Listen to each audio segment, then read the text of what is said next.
In a small town high school, the corridors echoed with the rigid structure of rules and discipline, all enforced by the strict principal, Mr. Whitaker. He had a reputation for running a tight ship, but those who knew him well understood that his rules were often skewed, especially when it came to students like Jamal Carter. Jamal, a bright and ambitious black student, had always been a model of excellence. His grades were exceptional, his behavior respectful, and his drive unmatched. Yet, despite his merits, Jamal constantly found himself at odds with the principal. Mr. Whitaker had a way of singling out Jamal for the smallest offenses, while other students, white, mostly were given the benefit of the doubt. It didn't matter how hard Jamal worked or how often he stayed out of trouble, Whitaker always seemed to find fault. The tension reached a boiling point when, just days before his final exams, Jamal was accused of cheating on a test, an accusation he knew was false. Without a fair hearing, Jamal was expelled. Jamal's mother, a strong single parent, fought tooth and nail for justice, but her pleas were ignored. The town had already made up its mind. Heartbroken but resolute, Jamal vowed that this setback wouldn't define him.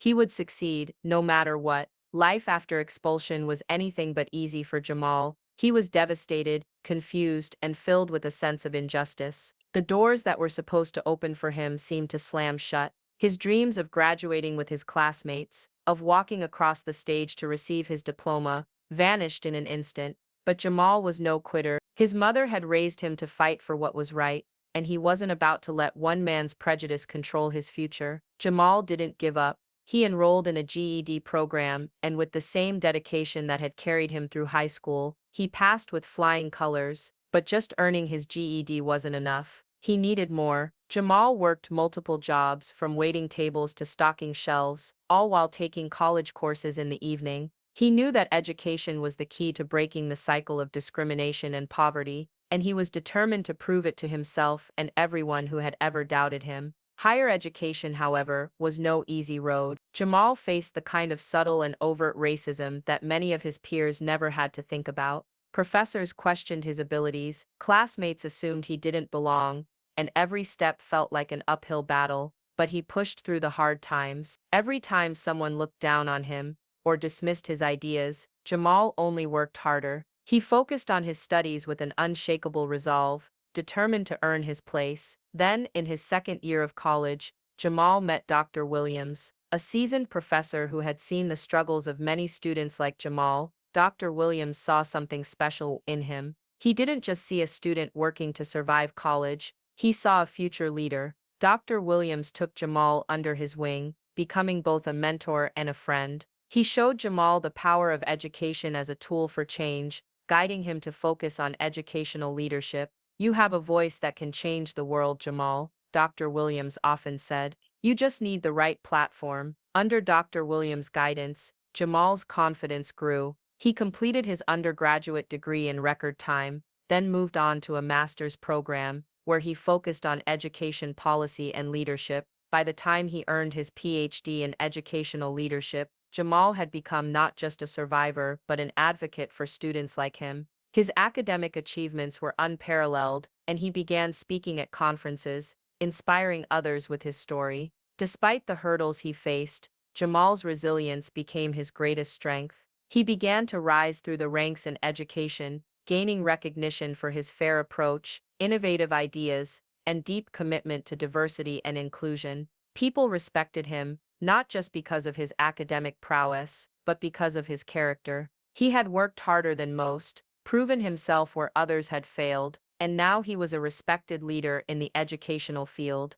Meanwhile, Mr. Whitaker remained in his position as the principal of that same small-town high school. He hadn't changed. The years passed, and he continued to rule the school with an iron fist, oblivious to the storm that was about to hit. He believed that the world worked the same way it always had, and he never expected to see Jamal again. He assumed that the young man he had expelled, the one he had been so eager to push out of his school, would fade into obscurity. What Mr. Whitaker didn't know was that Jamal Carter was no longer that defeated teenager. He had transformed into a force to be reckoned with, and he was about to return, stronger than ever. Years passed, and Jamal's success became undeniable. He had risen through the ranks of the educational system, gaining accolades for his dedication to fostering inclusive environments and advocating for students who had been overlooked. His name began circulating in educational circles, and his work was praised far and wide. Then one day, the small town school district announced a new superintendent, Dr. Jamal Carter. The announcement sent ripples through the local education community, but to Mr. Whitaker, it meant nothing. He had no reason to pay attention. He was still the same principal he had always been, a man who believed the world should run according to his rules. He had long forgotten about the young man he had expelled years ago, brushing off the whole situation as a minor inconvenience. His mind was fixed on maintaining control of the school, the way he always had. On the day of Jamal's arrival, Mr. Whitaker was in his office, preparing for another typical day. He had no idea that everything was about to change. The school board had scheduled a meeting, and Whitaker assumed it was just another routine discussion about funding or curriculum changes. He entered the conference room, his usual self-assured air in place, ready to take charge. But as soon as he stepped inside, he froze. There, at the head of the table, sat none other than Dr. Jamal Carter. Mr. Whitaker's heart skipped a beat. He recognized Jamal immediately, though the young man was now all grown up, dressed in a sharp suit radiating confidence and authority. This wasn't the same defeated student he had expelled all those years ago. Jamal had transformed into someone powerful, someone who could bring change, someone who now held the keys to the future of the entire district. For a moment Mr. Whitaker was speechless, his usual composure slipping. He stared at Jamal, memories of his past actions flooding back, the unfair treatment, the accusations, the expulsion. He had thought Jamal would disappear into the background, just another kid he'd pushed out. But now, here he was, back in front of him, with the power to make decisions that could affect Whitaker's very career. Mr. Whitaker forced himself to clear his throat, trying to regain control of the situation. He stood tall, masking his internal shock with a forced smile. "Dr. Carter," he said, extending his hand, trying to appear cordial. "It's good to see you again." Jamal stood and shook Whitaker's hand, his grip firm and steady. There was no trace of the bitterness he could have easily felt. Instead, he exuded professionalism. "Mr. Whitaker," he said calmly, "I hope everything's been going well here." Mr. Whitaker was taken aback by the lack of confrontation. He had expected some kind of emotional outburst, maybe a moment of anger or vengeance. Instead, Jamal's demeanor was poised and collected, no sign of the defeated teenager he had once tried to destroy. It was clear that Jamal had grown beyond the man who had once cast him aside. As the meeting continued, Jamal took charge. His words were measured but powerful, his presence commanding respect. He didn't need to raise his voice. His authority was evident in every decision he made. Mr. Whitaker, who had always been used to holding the reins of power, now felt the weight of Jamal's leadership, and with every passing minute, he began to realize the magnitude of what had just occurred. The shift in power was undeniable. Jamal remained professional throughout the meeting, never once giving in to the temptation to bring up the past. He didn't need to.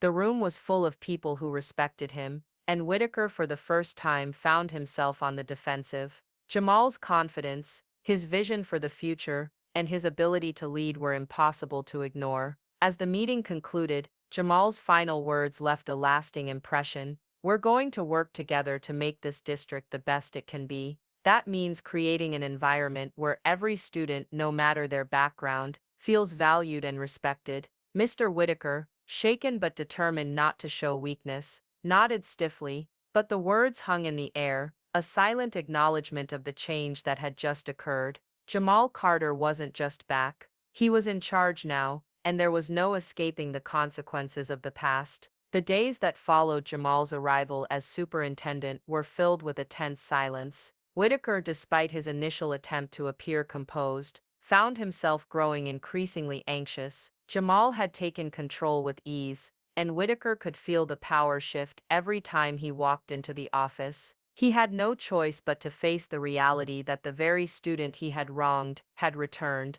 now in a position to bring about change. The weight of his past actions began to feel heavier with each passing day. It was only a matter of time before Jamal asked for a meeting. Whitaker knew it was coming, but wasn't ready for the confrontation that was about to unfold. One afternoon, as the school day ended, Jamal requested a private meeting with Whitaker. The two sat across from each other in the principal's office, the tension palpable. Jamal's calm demeanor stood in stark contrast to the visible discomfort in Whitaker's posture. The older man shifted uneasily, his fingers tapping against his desk, trying to maintain some semblance of control. "Mr. Whitaker," Jamal began, his voice steady, "I'm not here to relive the past, but I am here to ensure that the future is different." He paused, meeting Whitaker's gaze. "We've both seen how things have worked around here, and it's time we address the way you treated me and many other students." Whitaker's face flushed. He opened his mouth, but no words came out at first. He had never been confronted like this before. He stammered, his voice cracking slightly. "That was years ago. I've gone through your records, Mr. Whitaker," Jamal interjected, his voice firm. He pulled out a file from a folder, placing it on the desk between them. "Here's the documentation of complaints from students, parents, and even teachers about your discriminatory practices over the years. It's not just me." Whitaker's breath caught in his throat. The file contained notes from multiple students, many of them Black or Latino, who had been treated unfairly under his administration. There were reports from teachers who had witnessed Whitaker's prejudiced behavior and tried to speak out, only to be silenced. It was a damning collection of evidence, and Jamal had gathered it all. Whitaker felt a chill run down his spine as he glanced at the papers. "You've ruined the lives of many students, Whitaker," Jamal continued, his voice unwavering. "I'm here to make sure that doesn't happen anymore. You can't just pretend it never happened." The words hit like a thunderclap. For the first time, Mr. Whitaker was forced to confront the full weight of his actions. He had always justified his behavior, convinced himself that he was doing what was best for the school. But now, as Jamal laid out the evidence in front of him, he couldn't deny the truth. His own racism, his bias, had shaped the lives of so many students. His tenure as principal, which he had once been so proud of, had been tainted by his unjust treatment of those he deemed unworthy. "I didn't mean to," Whitaker's voice faltered, but Jamal wasn't having it. "Intent doesn't change the impact, Mr. Whitaker," Jamal replied, his eyes narrowing. "You might not have seen it back then, but I'm sure you're starting to see it now. The damage is real, and it's time for accountability." A long silence followed, thick with tension. Whitaker's mind raced, his heart pounding. He knew that his career, his reputation was on the line. He had never been held accountable for his actions, and now, standing in front of the very student he had mistreated, he realized that the time had come, the power had shifted, and Jamal was no longer a teenager seeking justice. He was the one in control now. The school board, after reviewing the evidence presented by Jamal, convened to discuss the matter. The accusations against Whitaker were undeniable. He had mistreated numerous students, used his position to enforce biased practices, and ignored complaints from those brave enough to speak up. The board members, many of whom had long suspected something was wrong, but had been too afraid to act, now found themselves forced to face the reality of the situation. A meeting was scheduled, and in a dramatic twist, Mr. Whitaker was given two options. He could choose early retirement, or he could face a full investigation into his conduct, which could potentially ruin his career and reputation forever. Whitaker sat in the boardroom, his hands shaking, as he looked around at the faces of those who once respected him. He knew that if he chose the investigation, the evidence against him would be damning. His career would be over, and the years of silence and denial would come back to haunt him. He could feel the walls closing in. In the end, Whitaker made his decision. He chose to resign. As he left the building for the last time, his heart heavy with regret, Whitaker couldn't help but glance back one last time at Jamal. The young man stood tall, confident, and poised. Everything Whitaker had tried to break down all those years ago, Jamal had overcome every obstacle Whitaker had thrown his way, and now he was the one in power. Justice had been served, but it wasn't the kind of justice that Whitaker had ever imagined. With a final defeated glance, Whitaker walked away, humbled and broken. Behind him, Jamal stood as a beacon of success, redemption and justice, and the future at long last seemed brighter for everyone who had been silenced by Whitaker's actions. Under Dr. Jamal Carter's leadership, the school district began to transform. The oppressive atmosphere that had once stifled students' voices now felt open and inclusive. Jamal's vision of equality and respect became the foundation of the school's new policies. No longer would students be judged by the color of their skin or their background. Every student would be given the opportunity to succeed. Teachers who had suffered in silence under Mr.